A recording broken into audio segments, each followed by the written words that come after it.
সম্ভাবনা আমরা উড়িয়ে দেই না।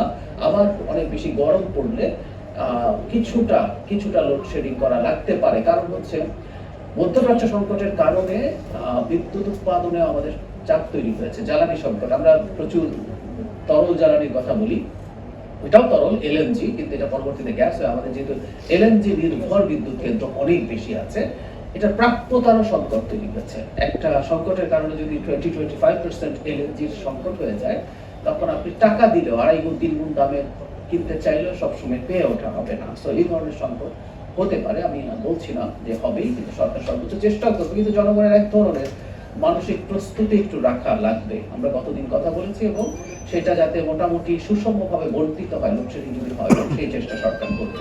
একটু যোগ করা দরকার, সেটা হচ্ছে একটা আপডেট টিকার ক্ষেত্রে। হাম রুবেলা টিকাদান ক্যাম্পেইন এই পর্যন্ত 6 মাস থেকে 5 বছর কম বয়সী 5 বছরের কম বয়সী 1,61,00,000 শিশু টিকা পেয়েছে, যা লক্ষ্যমাত্রার 89%।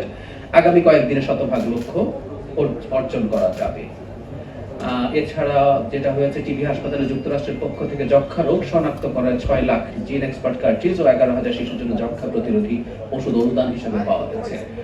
বর্ষা মৌসুমে ডেঙ্গুর প্রকোপ মোকাবেলায় স্বাস্থ্য সংশ্লিষ্ট দপ্তরগুলো প্রস্তুতি শুরু করেছে। আপনারা জানেন বর্ষার সময় আমাদের দেশে কমনলি হয়, আমরা আগে বলেছি যে আমাদের পার্শ্ববর্তী দেশগুলো ডেঙ্গুর প্রকোপ কমাতে যথেষ্ট সফল হয়েছে। এবার আমরা অন্তত এই সময়টা দায়িত্বে আছি। আমরা বিশ্বাস করি অতীতের যে কোনো সময়ের তুলনায় আমরা এবার বেটার পারফর্ম করবো। আমাদের এখানে ডেঙ্গুর সংকট খুব মেজর হবে। প্রাথমিক ও গণশিক্ষা মন্ত্রণালয় বিনামূল্যে প্রাথমিক বিদ্যালয়ের শিক্ষার্থীদের স্কুল ড্রেস, ব্যাগ, জুতা বিতরণের উদ্যোগ গ্রহণ করেছে সরকার। প্রথম পর্যায়ে দেশের সকল উপজেলার 2টি করে বিদ্যালয়ের প্রথম শ্রেণীর শিক্ষার্থীদের মাঝে বিতরণ আগামী জুলাই থেকে এই কার্যক্রম শুরু হবে। আমরা জানি একটা পাইলটের মতো হচ্ছে, আমরা যখন একটা কর্মসূচি করতে যাই সেটা একটা পাইলট হওয়াই স্বাভাবিক, সেটা কাজ চলছে।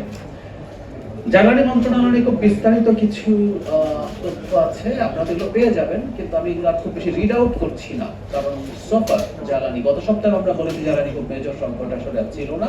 আমরা রাস্তায় গাড়ির যে কিউ ছিল সেটা পেট্রোল পাম্পগুলোতে আর এখন ওই পর্যায়ে নেই। তারপর আমরা ওই ফুয়েল পাস সহ অন্যান্য পদক্ষেপ চালিয়ে যাচ্ছি, কারণ যে কোনো সময় মধ্যপ্রাচ্য খুবই অস্থিতিশীল অবস্থায় রয়েছে, যে কোনো সময় সংকট তৈরি হতে পারে। এবং আমরা যেটা বলছি যে দেশের মধ্যে এক ধরনের প্যানিক তৈরি হয়, প্যানিক তৈরি হলে পরিস্থিতি আবার খারাপ হওয়ার সম্ভাবনা আমরা উড়িয়ে দেই না। সেই জন্য যে ফুয়েল পাস আছে সেইটা কার্যক্রম চলমান থাকবে, যাতে ভবিষ্যতে যে কোনো সংকট আমরা মোকাবেলা করতে পারি।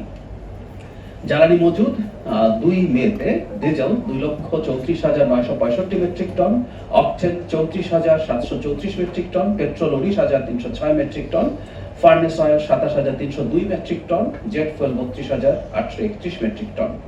যথেষ্ট পরিমাণ জ্বালানি মজুদ আছে। আমরা এই কথাটা সব সময় বলার চেষ্টা করেছি। আমি আবার একটু বলি, ওই সংকটের সময়টাতে আসলে চাহিদা 4-5 গুণ বেড়ে গিয়েছিল, কারণ মানুষ আতঙ্কে তেল সংরক্ষণ করতে চাইছিলেন। আমি ব্যবসার ব্যাপারটা সরিয়ে রেখেও বলছি।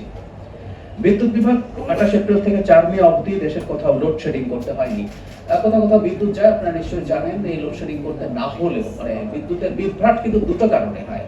একটা হচ্ছে আমি যথেষ্ট উৎপাদন করতে পারিনি, এই সংকট থাকে। আর কখনো কখনো যেটা আমাদের সঞ্চালন সম্পর্কে সংকট হয়। আপনারা জানেন যে সঞ্চালন লাইনে সমস্যা হয়েছে, সেখানে কোনো ত্রুটির কারণে কোথাও বিদ্যুতের সংকট হয়েছে, কখনো কোনো বিদ্যুৎ কেন্দ্র সংকটে পড়েছে।